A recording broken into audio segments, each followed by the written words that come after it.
The Cobra Effect. Kim sat, in defiance of municipal orders, astride one of the guns in front of the Rashtrapati Bhavan in Delhi. There was some justification for Kim, since he felt that he was now one of the principal enforcers of British rule on the subcontinent, or at least in the town that he lived in.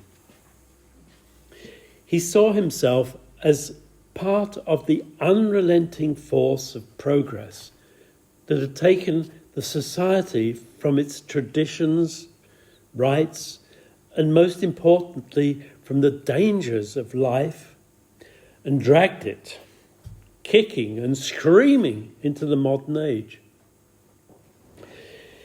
He fought off one of the other boys who was trying to climb the cannon. It had all started with the great floods. Last year's monsoon season had been the heaviest in living memory. Filled by torrential rains, the canals and sewers had spilled their slush everywhere for weeks, and a pungent smell had engulfed the city. People had stopped calling the Dalits to clean out their basements and ground floors because they knew that it would only be a few days before the next wave of sludge compelled them to start over again.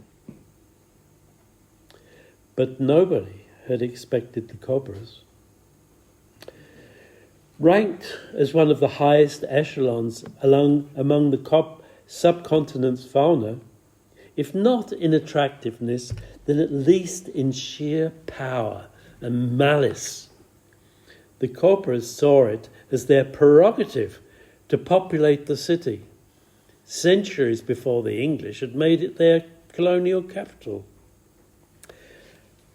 However, the Cobras had long learned to limit themselves to gardens, back alleys, the undergrowth, keeping a watchful distance from their other malicious and powerful member of the fauna's highest castes, humans. The floods had changed all that. Originally a creature of the jungle, cobras were not averse to living in damp areas, and most of them could swim. But, as so often happens, by means of their sheer number and uncivilized physicality, the masses of the great unwashed force the mighty to retreat in distaste, and they win the day. And so the stinking sewage of that year's monsoon flooding made its way out into the open, driving the cobras into contact with the king's subjects. The ensuing battle of the species took many a turn, and for a long time there was no certainty that victory would result according to Darwin's claim.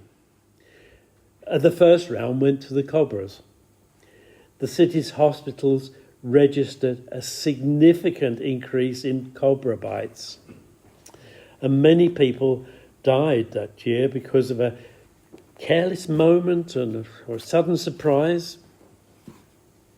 But then civilization struck back with all its might and set in motion that admirable force of law and order, the imperial bureaucratic administrative machine. And it came up with a cunning plan that turned Kim, along with his friends and fellow citizens, into an army of dedicated soldiers with just one aim: to eradicate the cobras from their beloved city. The means they so intelligently devised for that purpose were simple enough. For each cobra head brought to the city's municipal office, devoid of its respective body, the government would pay 1 rupee. The consequences were devastating. Cobras were chased, trapped, and slaughtered with the help of an arsenal of the most devilish devices and brought to the authorities. And in the course of just a few months, the hospitals duly noticed that the number of cobra bites had returned to normal. And then struck the hour of the nation's other true faith, businessism.